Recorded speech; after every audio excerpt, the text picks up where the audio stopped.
On this episode, we talk with Marine veteran and author Dr. Benjamin Peters. Hope you enjoy this episode.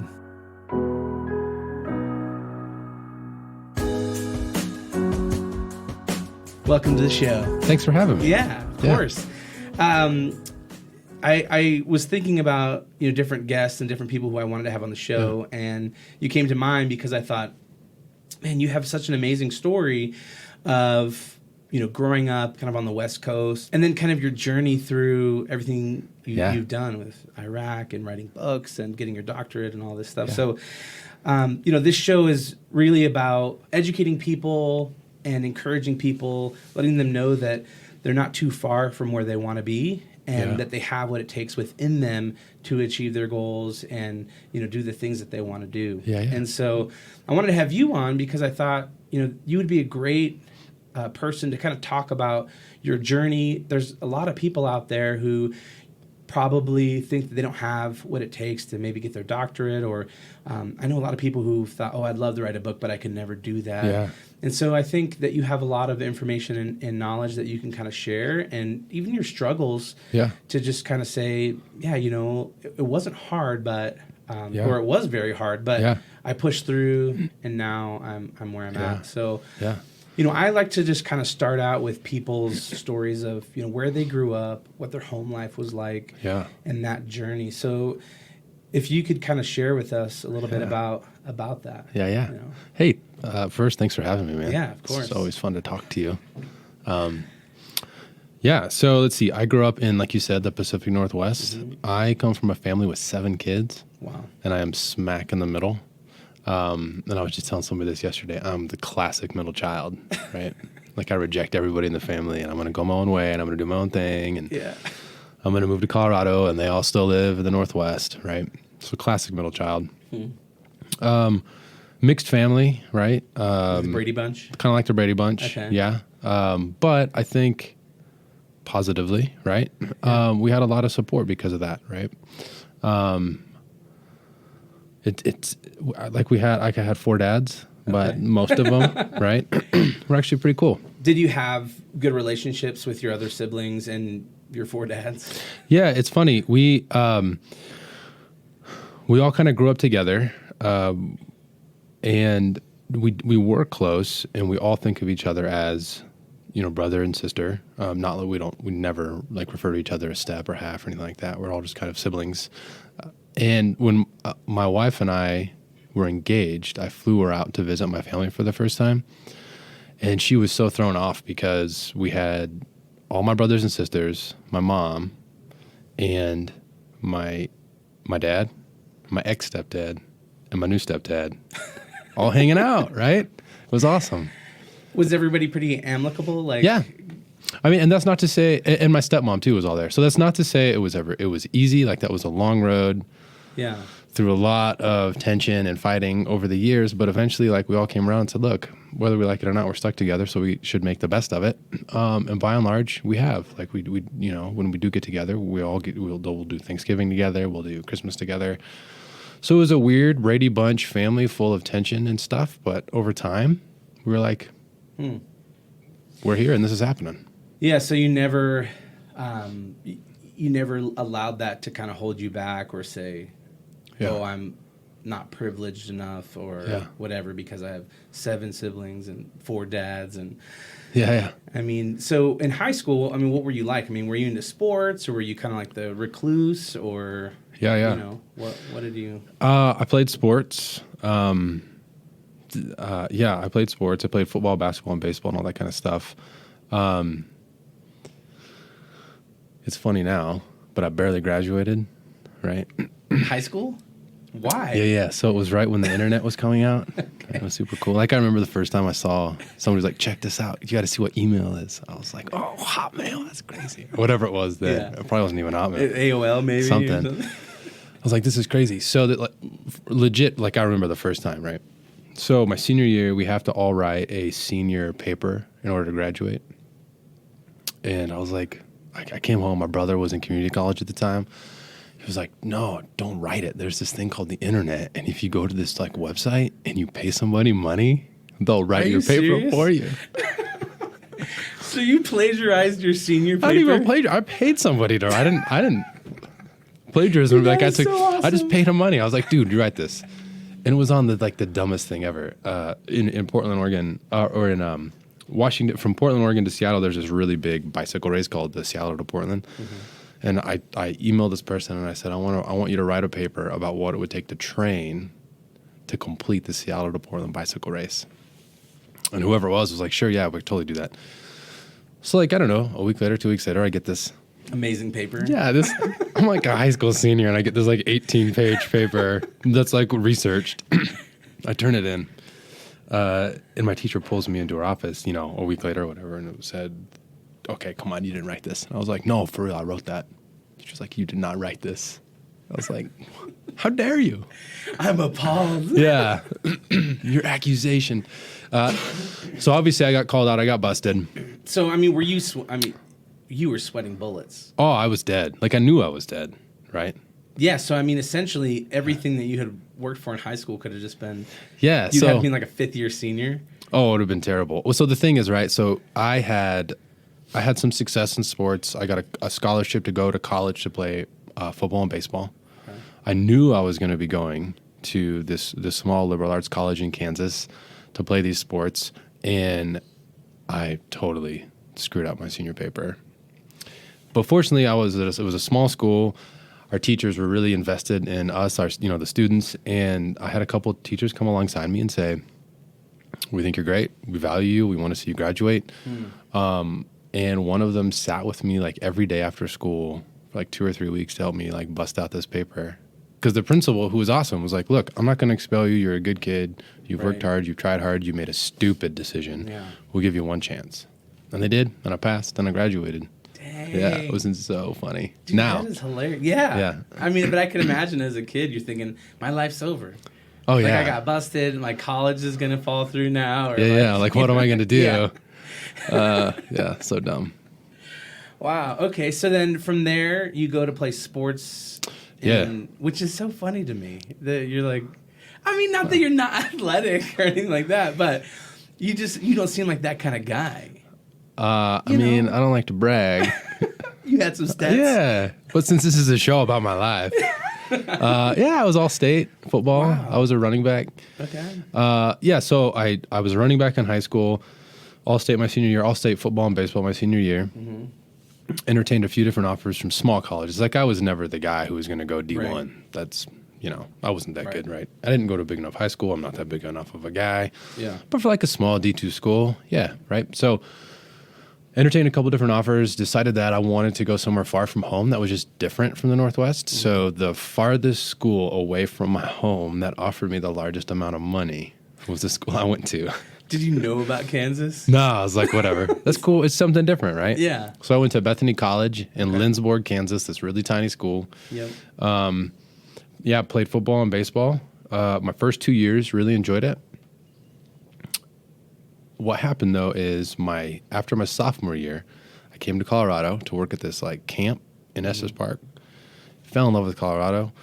And thought to myself, I am going to transfer to CSU. I'm going to try to play baseball at D1. At that time, I was like, if I'm going to make it D1 in any sport, I could probably pull it off in baseball. What I mean, outfield. Yeah, like skinny guys can still do something, right?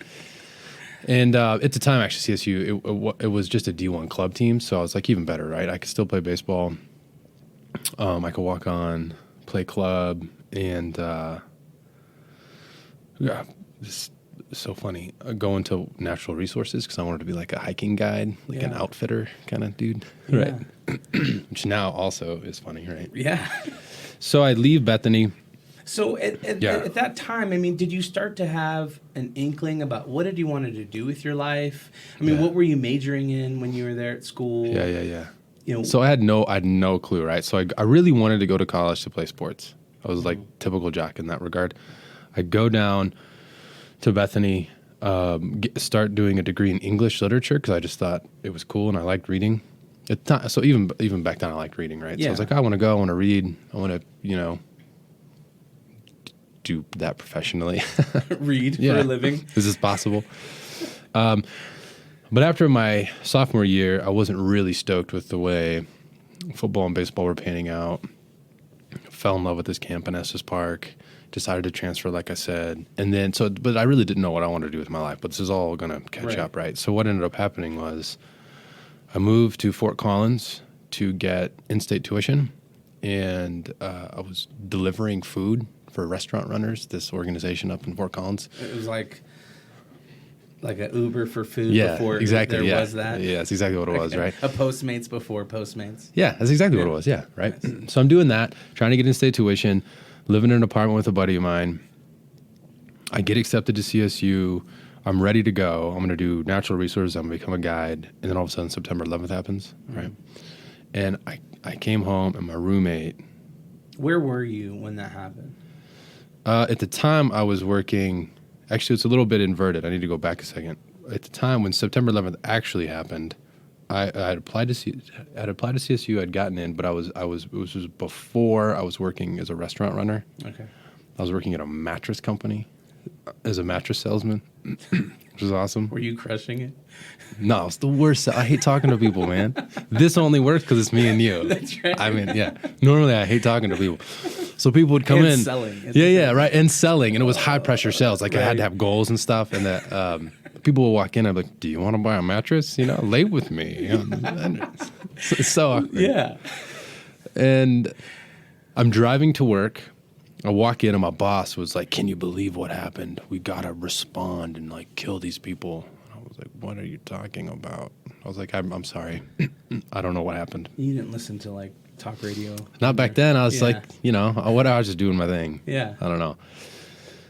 So she's like, go in the back, turn the TV. So I go in the back, turn the TV. I see that it's September 11th. Crazy, right? Tragic. So I came home from work that day. My roommate was also riveted by the television and what was happening in New York. And we looked at each other and we're like, let's join the Marine Corps and let's do this thing. So it's all kind of fuzzy because I can't remember exactly the timeline, but that happened. So you guys got fired up, and then it was like, let's join the Marine Corps. Literally, like the next day, we go down to the recruiter, and the recruiter, he's trying to pitch us all these deals, and we were like, you don't need to sell us on this. We're in. Like, we'll just let us sign the piece of paper. Wow. And he says, do you want to go infantry, or you can be a reserve? That's how we got to Fort Collins. He goes, or you can be a reserve and go into intelligence. What do you want to do? And I was like, infantry. Let's do infantry, man. If we're going to do this, let's just go all the way. Yeah. My roommate was like, gear down, big shifter. Yeah. Let's do the reserve thing and go intel. And I was like, all right. He talks me into it. So we sign up. That's what happens. So we sign up. We do this thing downtown called MAPS where we go through all the like physicals and the paperwork. We get approved. So how old are you at this point? I was 20. So you're 20 years old. Yeah. That seems very impulsive. Like it seems very like not really thinking about the consequences or. Yeah. I mean, it seems very. Yeah. Prefrontal cortex. It is, and you can read all about it in Through All the Plan. Little book. Yeah, just saying. Book plug here. This is a great book. By the way. And your latest book. Yeah, we'll get there. Yeah. But this one, so that one tells the story of this whole crazy trajectory, right? So it was impulsive. I'm sure my mom and dad were a little freaked out. Yeah. But we passed all our physicals. We get accepted into the United States Marine Corps, but we knew we were reserves. So that's what it was. So then we decided, okay, look, we're going to be reserves. So we know we're going to come back and we're going to want to finish college. Mm-hmm. Let's do the whole Fort Collins CSU thing. We go up to Fort Collins. I start delivering. I left the mattress store. I start delivering food. Working your way up. Working my way up. I turned 21 in Fort Collins, right? Okay. Great town. Great town. I mean, it was wonderful. Oh, yeah. I loved it. Odell's. Yeah. New Belgium. Who knew my wife was living there at the time? Which right? is crazy. Which is crazy to think about. Right after I turned 21, I flew home to celebrate Christmas with my family. And then like a week later, I was down in San Diego for recruit training in the Marine Corps. So as far as... Now, was that something that you had to choose to do, or was it because you were reserved? So everybody has to go through basic training, or the Marine Corps is called recruit training. So everyone has to go through recruit training. I was on the western half of the United States, so I went to San Diego. Yeah. I did that for whatever it is. It's like 3 months. And then I did what's called MCT, Marine Combat Training, which is like another month at Camp Pendleton. Yeah. And then after that, right? So the whole time I'm thinking, I'm doing this. I'm still a reserve. I'm going to go back to CSU, right? That's the plan. Yeah. What was that? What was that training like? I mean, as far as, is it like the movies? Yeah. No, I think it's very similar to the movies. I think a lot of movies do that correctly. Okay. Because you'd asked earlier, did I know what I wanted to be at? So I think that all came up in recruit training. It's really hard. You know, you have people yelling at you all the time. It's hard to describe. Yeah. Now, physically, you were in better shape, right? As far as so that was kind of a part of it. You being physically fit, but I'm sure that you go through a lot of emotional exercises too that kind of break you down and make you into a Marine. Absolutely, right? I mean, the whole point of recruit training is to strip you down to your core and then to rebuild you into the shape of a Marine. So they deconstruct your civilianness, right, and rebuild you as something else. So during that time, I mean, were you ever like, what the hell did I do? Like, like, why am I here? Like, I could just be in college like a regular college kid, you know? Yeah, no, I absolutely did. So I think that's part of, it was actually really funny. One time my drill instructor called me into his office, which never really supposed to happen or does happen, but he called me in and he shuts the door and he's like, Peters, I was looking at your file. And I was like, yes, drill instructor. You have 2 years of college? Yes, drill instructor. And he says, you had a college football scholarship? I was like, yes, drill instructor. And he's like, then why the are you here? I was like, this is our country, man. It's September 11th. Some stuff's happening. So even the Marine Corps is like, why are you here? Yeah. Why didn't you just be an officer or something? Because I wanted to enlist, man. I wanted to be a sergeant. Now, did you get to hang out with your buddy at this time? Yeah, so we were in the same platoon. We were recruit training together. Cool. Yeah, we still are in touch. We don't talk a ton, but we were good friends. So what happened is in that time where I was like, I don't think actually I was cut out for the Marine Corps.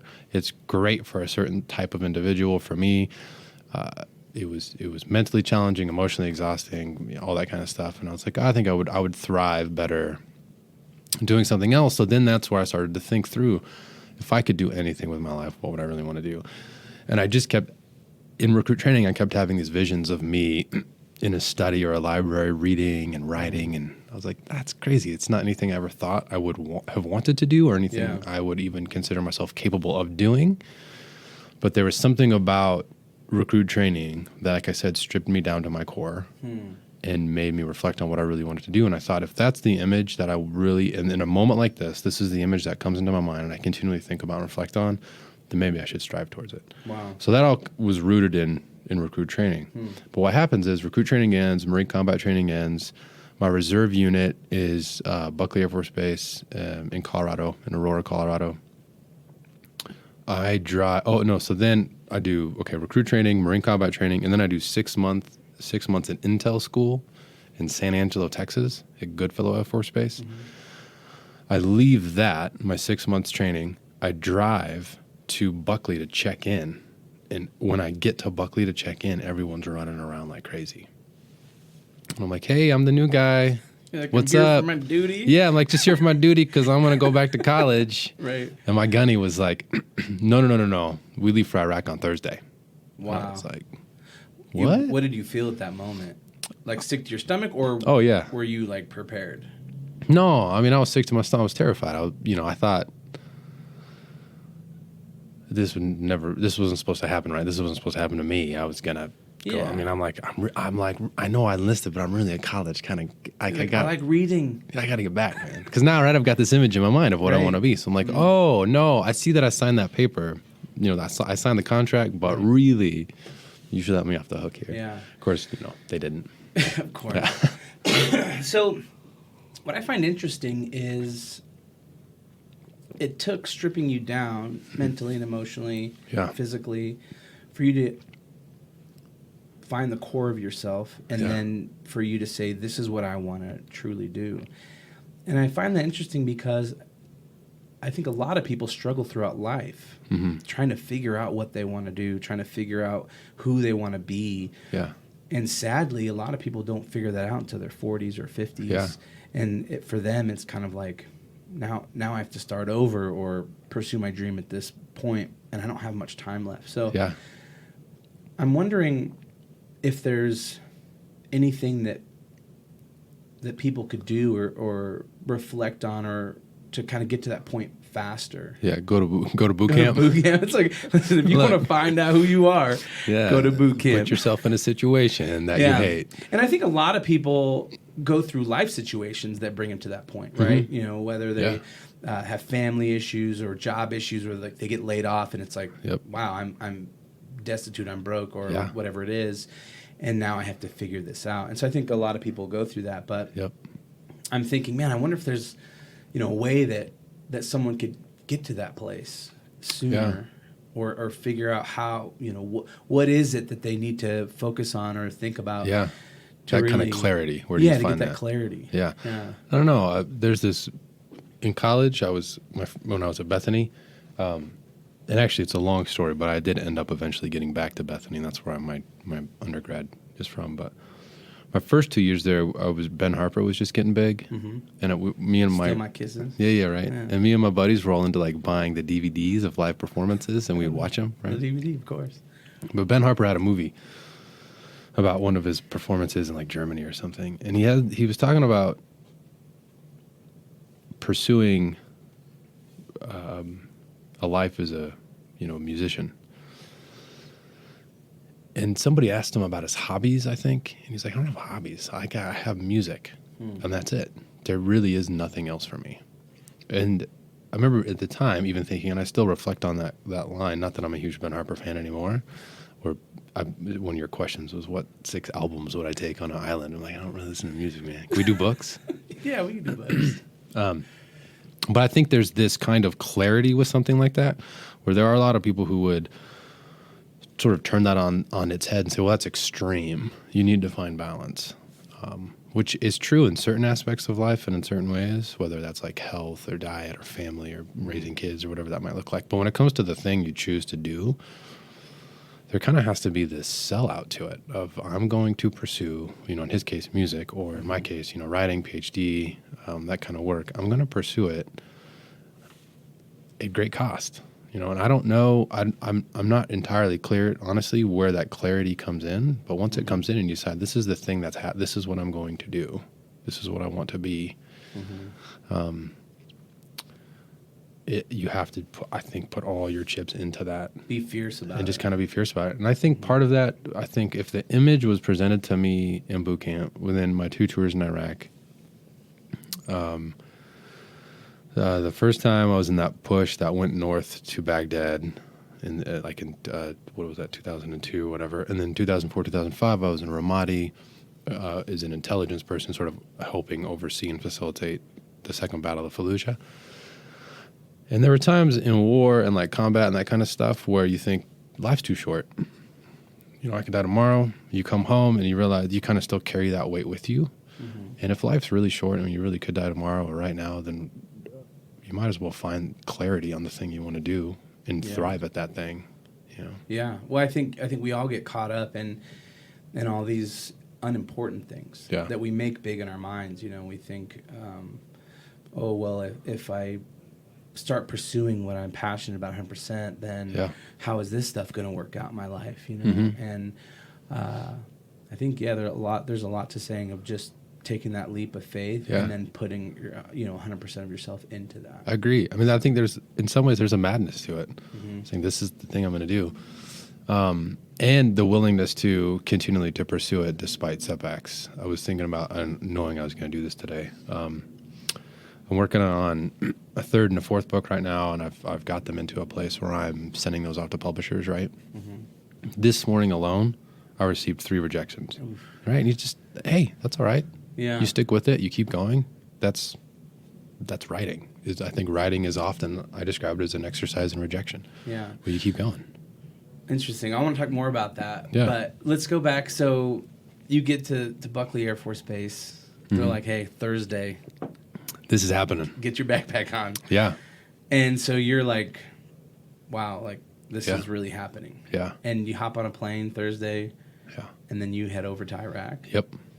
Wow. Yeah. And so what were you thinking? I mean, during that time, now you've had this clarity of who you want to become and the things that you want to do. Yeah. And now you're in the middle of a war. Yeah. Like what were the emotions and what kind of things were you thinking about? And then did you at that point, since you knew Yeah. in what you were doing, like my job is to go to war, right? Like I've Yeah. signed up, like I have to do my job. Mm-hmm. I've signed a contract and Yeah. I want to complete my tour. Did you in your mind say, okay, I have to do this, but I'm also going to be pursuing this? Or what were you doing during that time? Yeah. So I think a lot of people do this maybe. And if not, I definitely was doing this. I was sort of moving through life as if it happens like it was happening to me. I wasn't making anything happen. Right. Mm-hmm. But when something like you get called into war, I had this sense of I was living history. I was living in history, right? At some point, there will be a history book, and some kid in high school is going to sit down, and he's going to open it up, and it's going to talk about the Iraq War and the Second Battle of Fallujah. Mm-hmm. And it's weird to think about, like, as I'm flying over, I'm thinking, I'm like in the middle of a textbook being written. Mm-hmm. And it was such an interesting experience for me. It was an awareness of, the only way I can describe it is being really, really fully alive, right? Mm-hmm. Which again, it's such a tragic situation or circumstance for that to happen in. But most of us don't live that way day to day, right? Most of us are doing our things. We're brushing our teeth. We're getting kids off to school. We're going to work. We're coming home. We're making dinner. It's the sort of mundane. But when this opportunity presented itself to step outside of that and live, like I said, the only way I can describe it is history. It was in this awakening moment. So there was this sense of excitement, but also dread and terror, not knowing what was going to happen, not knowing if I was going to come home, not knowing what to expect, right?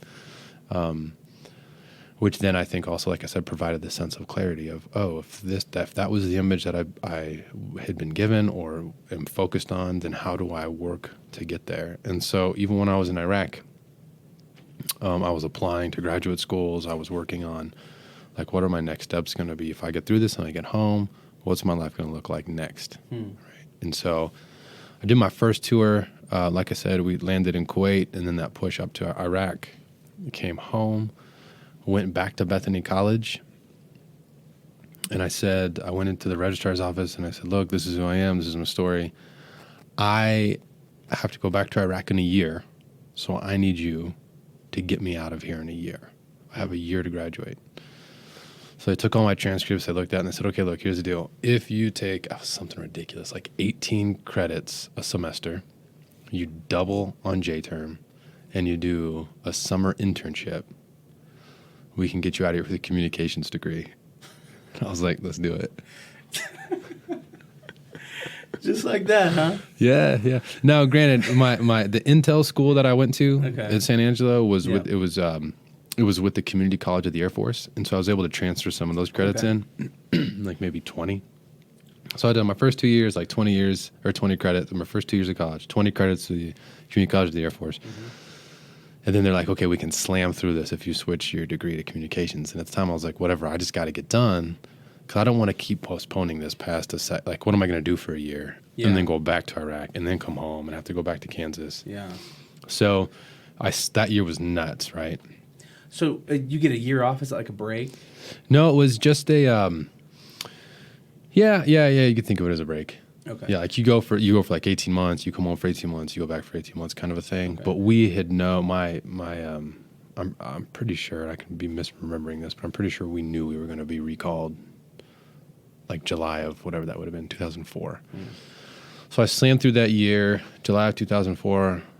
I graduate, do my internship, go back to Iraq. And this time it's Ramadi, it's Second Battle of Fallujah, a really nasty part of Iraq and a really bad time.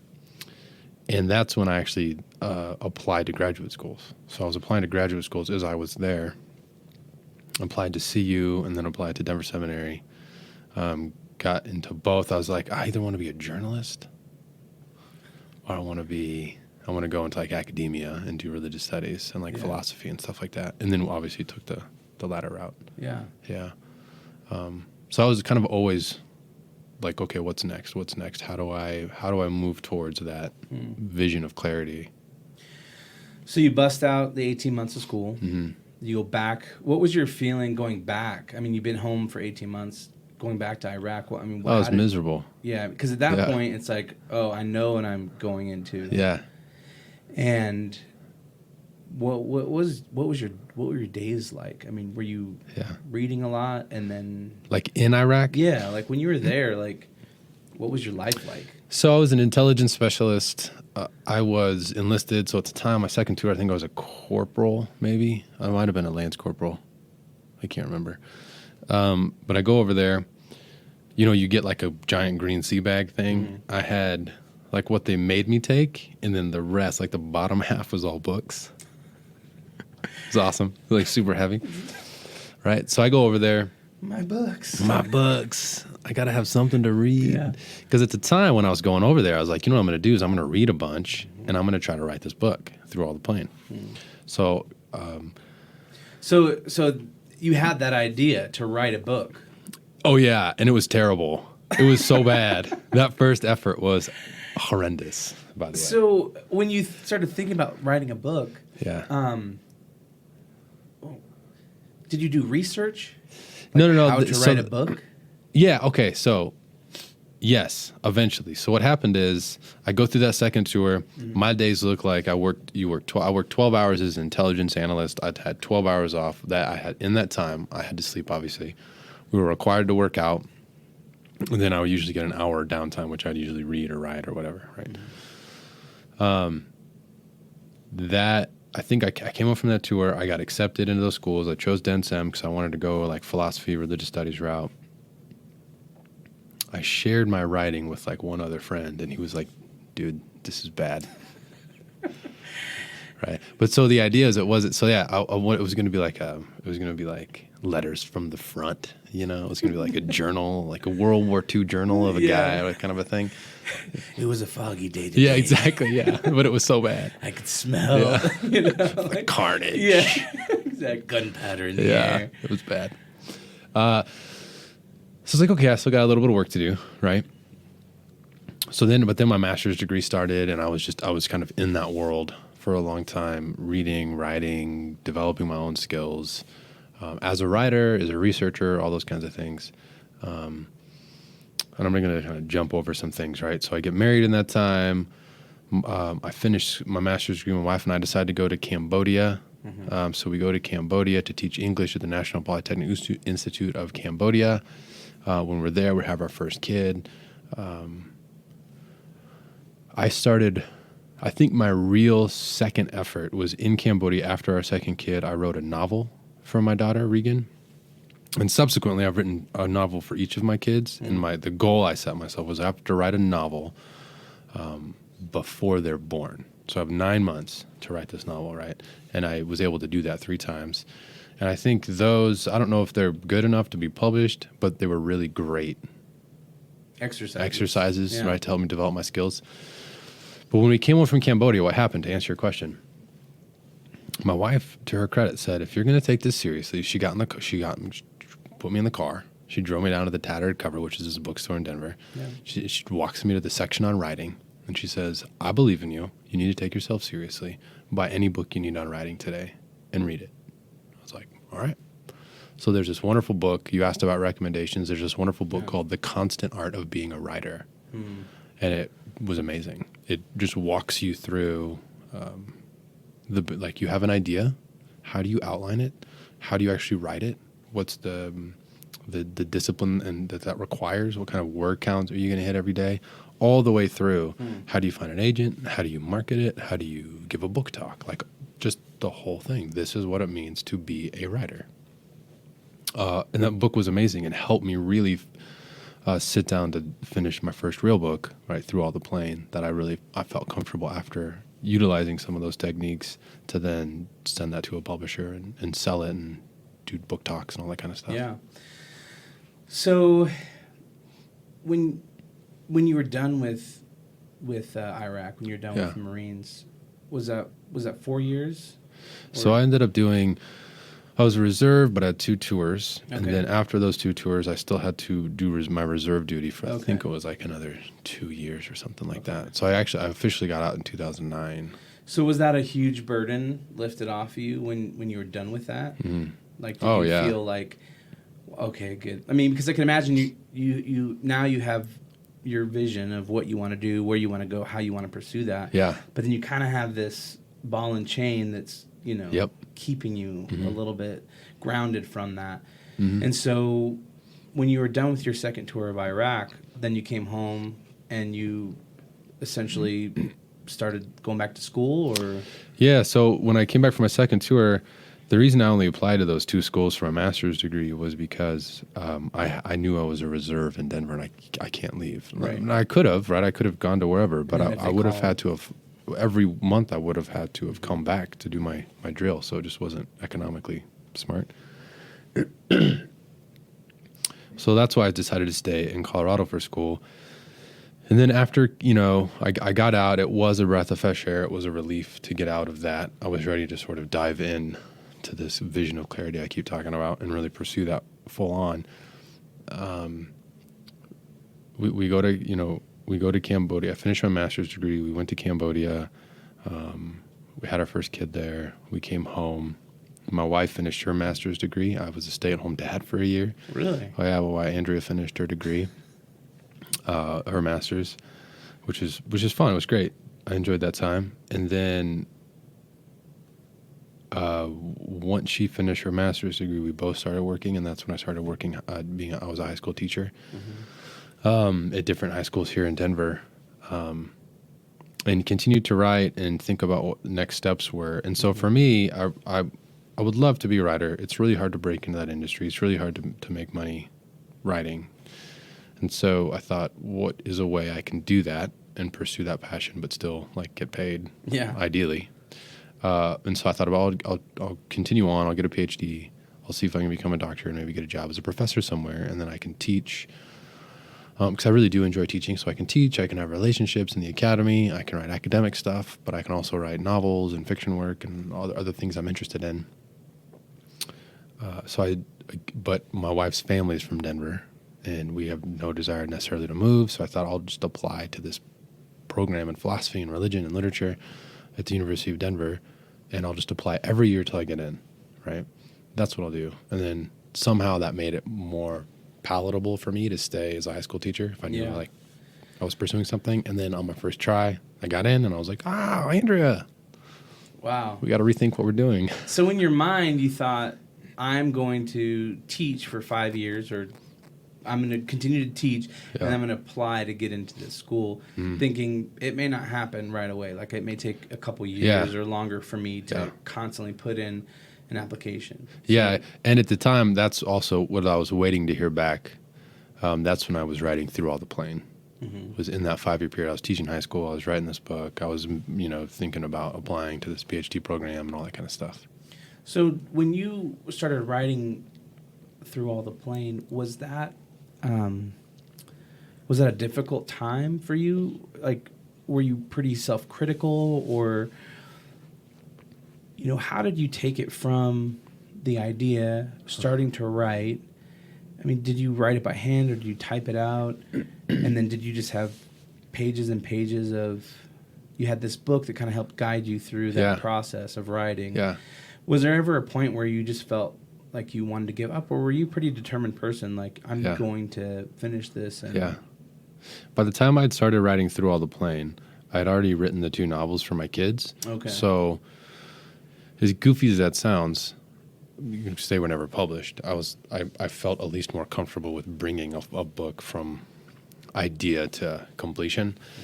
So Through All the Plane, I was really detailed in outlining the whole thing, drafting a summary, chapter outlines, all those kinds of mundane and boring things, but I think necessary for writing.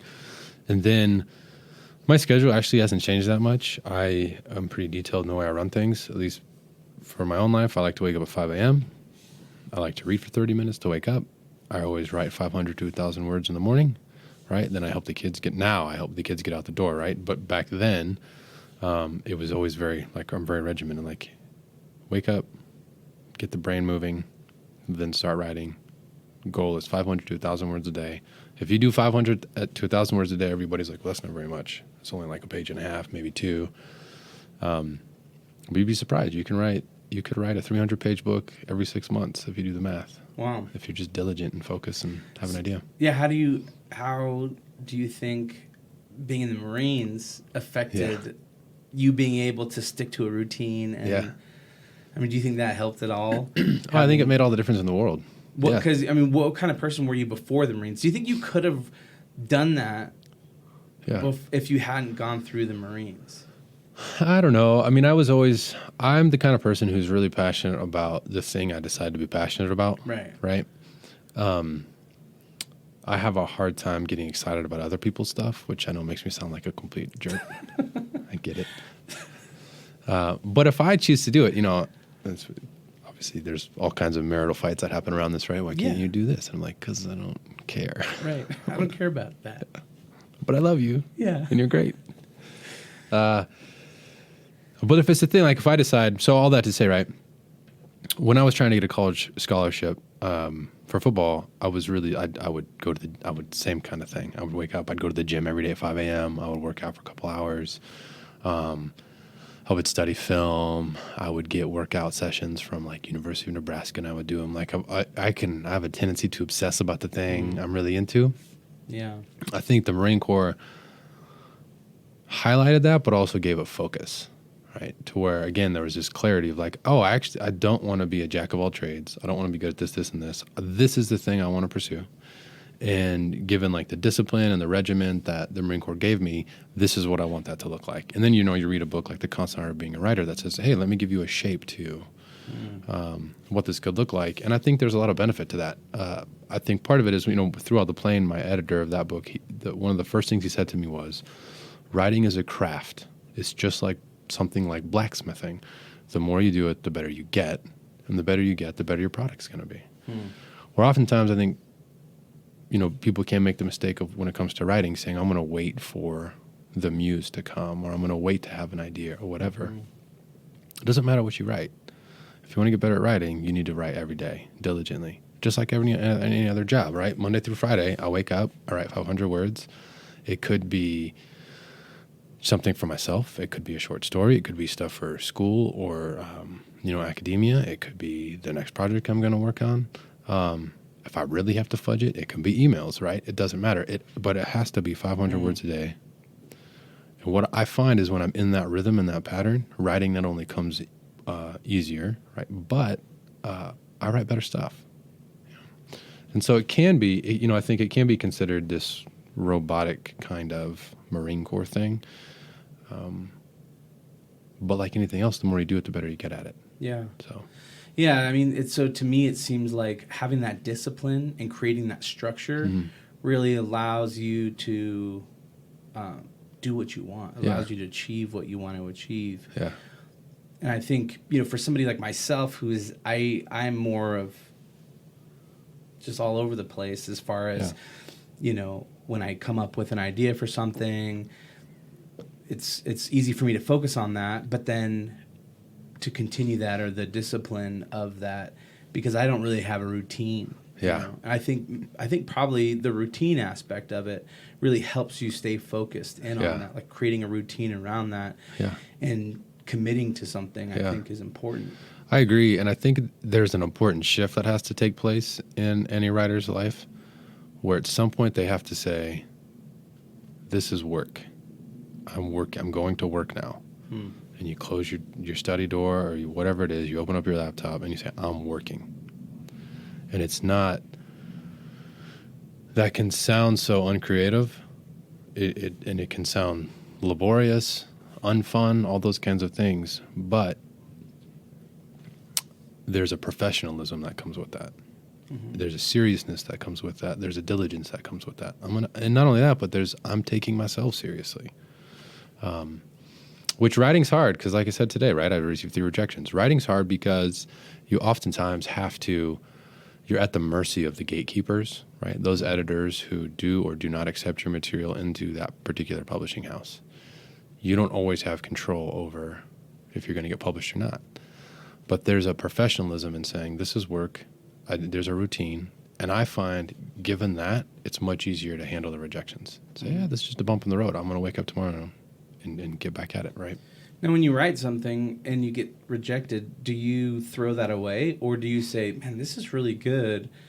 I'm going to keep trying to get it published? Or do they usually give you feedback so that you can tweak whatever it is about that? Yeah, editors rarely give you feedback, if ever. Yeah. Right, so don't ever expect that. So what I think is this. You have to believe in the project you've written. Right? If you believe in it and you've brought it to fruition and you have a good proposal, which again, you can get a really good example of that through the Constant Art of Being a Writer, but you can also Google book proposals, fiction or nonfiction, depending on what you're writing, and get really good examples of what that will look like. If you have a good proposal, you have a good project, and you believe in it, it's not if it gets published, it's when. You oftentimes just have to find the right publishing house or the right agent.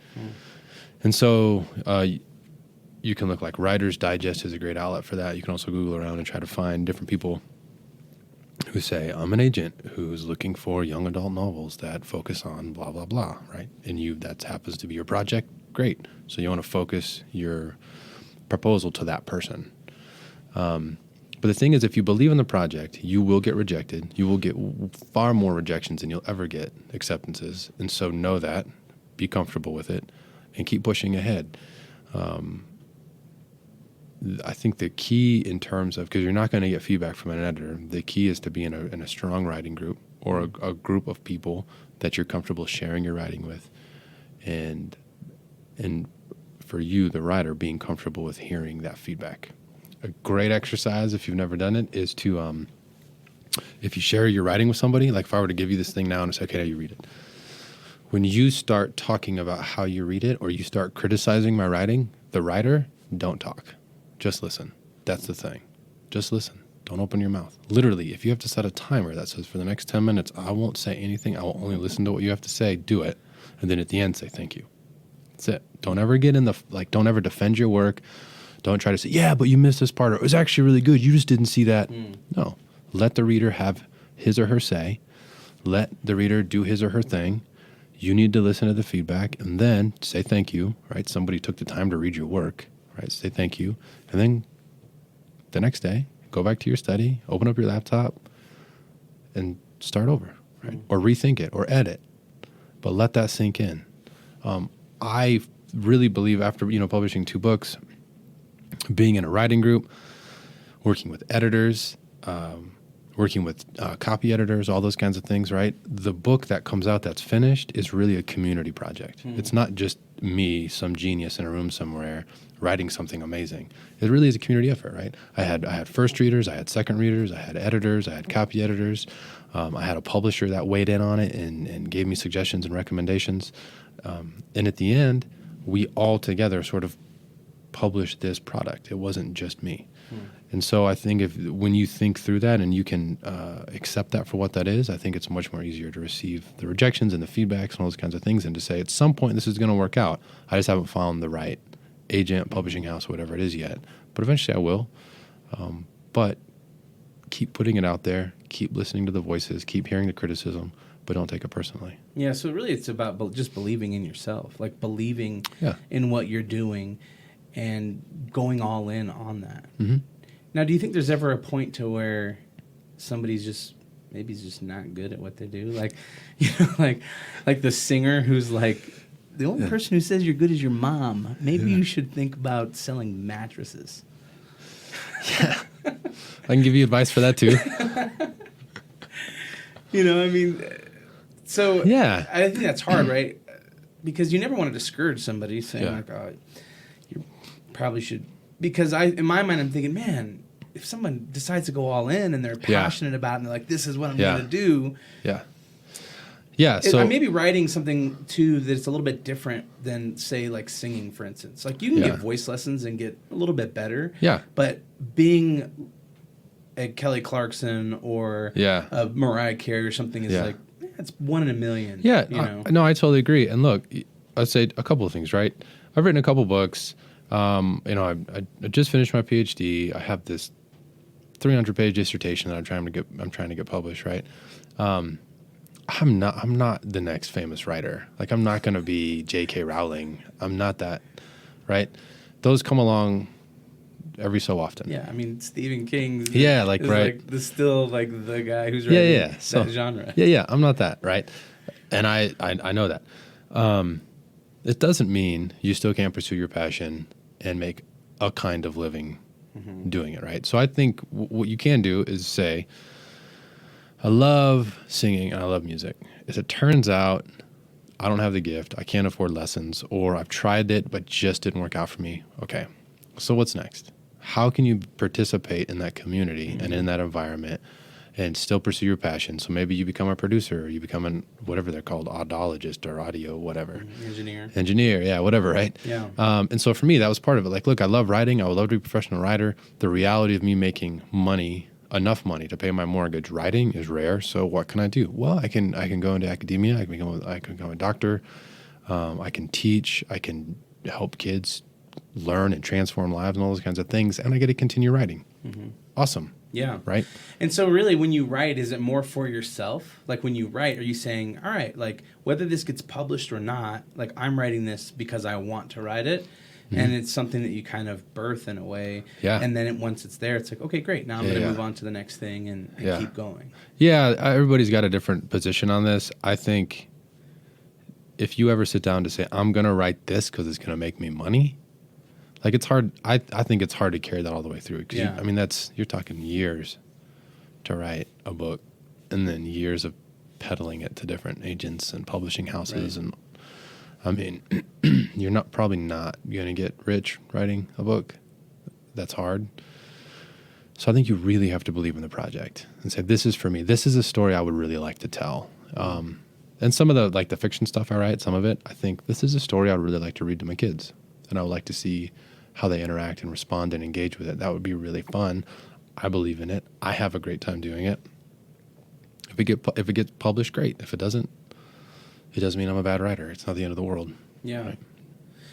So when you had finished your first book and decided that you wanted to try to get it published, what was that? What was that like? I mean, were you nervous? Were you afraid? Yeah. I think did it get rejected? Oh yeah, tons. I think it's terrifying to send your stuff out there and say, I don't know you, but just give me like your hard, objective opinion on what I've written. And sometimes you'll get feedback, a response that says, hey, this is good. It just doesn't fit our publishing house. I got a rejection yesterday that said, this is good, but it doesn't fit the strategic direction that we're moving in. All right, what do you do with that, right? Yeah. The guy could be lying. It could just be terrible, and he's just trying to be nice. Hopefully that's not the case. Right? Most likely. Yeah. So it's always terrifying to send your stuff out there. I think I'd sent through all the plan to something like 12 or 13 different publishers before Cascade Books got back to me and said, hey, we're interested in this. We want to do it. And I was at my office at Denver South High School when I got that email, and I was like, oh my God. I called Andrea. I was like, it's like having a song on the radio. Yeah, I was like, yeah, exactly. Yeah, we're going to do this. Of course, with publishing, it's like another 2 years before the book actually comes out. But that was that little glimmer of hope or like confidence. Oh, I would even say validation, right? Yeah. Like you said, when somebody finally comes and says, hey, actually, we think your song should be on the radio, and we can make that happen. And you're like, oh, I don't suck.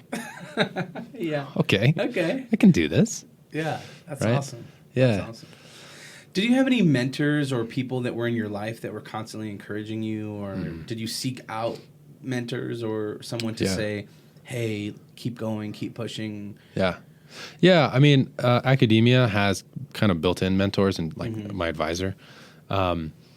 So my master's degree, my advisor was really helpful and coached me in not only my writing style, like grammatical structures, all those kinds of things, but structure and theme.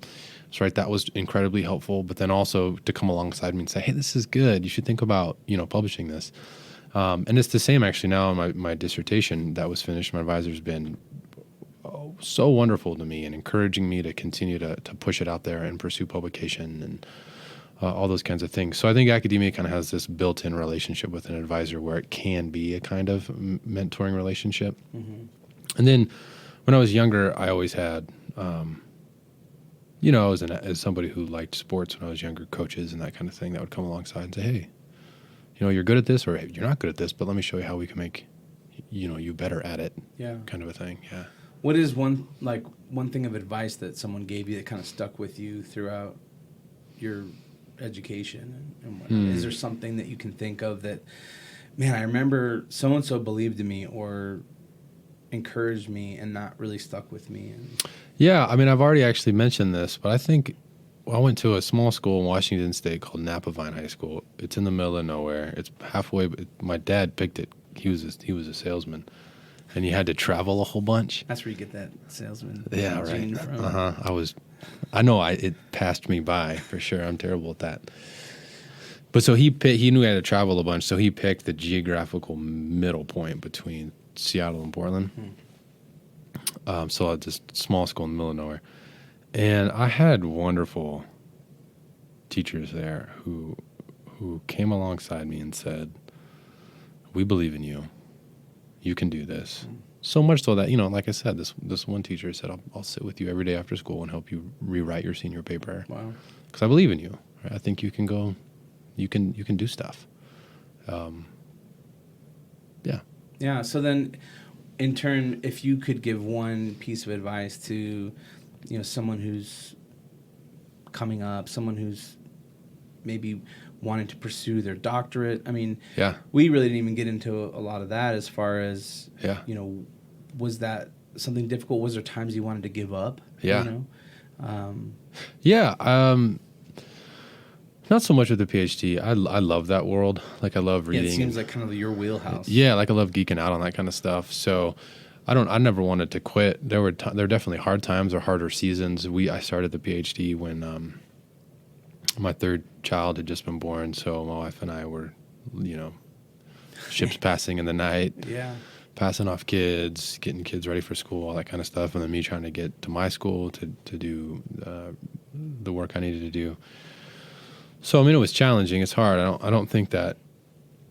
I think the way a PhD usually works out is you do it when you're older. So people usually are married or in a relationship, or they might have kids, and it's just a crazy experience. And it's long, and there's no job guaranteed at the end of it. And so it's a crazy. Like you really, really, really have to want to do it. It's not something you can just half-heartedly be like, no, maybe I should get my doctorate. Yeah, unless you're a freak, right? Sure, if you're a genius and you can do right. that. Yeah. Let me get my second doctorate. Yeah, right. Yeah, for the rest of us, like you really need to want to do it. It's got to be a passion. And I think, again, like there's parts of you that would have to say, I'm going to let, as terrible as it sounds, right? I'm going to let other things in my life go because I want this so badly. Mm-hmm. And so for me, I told my wife and I talk about this all the time. I think, I'm married, we've got kids, my wife works, I work, our kids are at school all the time, we're constantly juggling all that stuff, and given just the life I want with my wife and my kids, I get one thing, right? I don't have time to mess around with other junk. Right. And so that is, like, I can pour my time into writing and my PhD, and that is what happened. I don't have time to also, like, I don't get to play soccer on Sundays with a soccer league, or I don't, which I used to do beforehand, or whatever it means. Like there's no time to goof off. Right. The margins are so thin that. And you have to make sacrifices. You got to make sacrifices, Yeah. And so that's kind of what we talked about before, kind of selling out to what it is, whatever your clarity is, whatever you decide to pursue. You like legitimately have to sacrifice things to make that happen, right? Yeah. Wow. Well, that's awesome. I mean, I think that there's just so much wisdom there, and encouragement too. As far as saying, listen. You have to sell out. You have what it takes within you. Yeah. You have to pursue it wholeheartedly. It can't just be a and that's not at the expense of being a jerk, right? Like don't be a jerk. Yeah. I mean, you're only here because of the relationships that have shaped you, and they're the ones who are going to believe in you the most, and most likely the ones who are going to read your stuff first. Right. So there's a when I think of balance, I think in terms of like balancing the passion of that which I want to pursue and my relationships. That's where there is a healthy balance.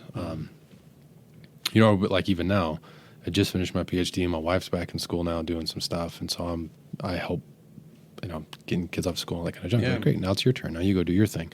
Mm-hmm. That's the balance that needs to take place, not in terms of like, I'm going to be a jerk and think I'm awesome and just continue to write at the expense of my kids or my wife or my friends or whatever. That's yeah. Well, I think too, there's different seasons for different people, right? As Yeah. far as like, say you didn't have kids, yeah, and your wife had a full-time job yeah. somewhere. Oh man, I'd write so many.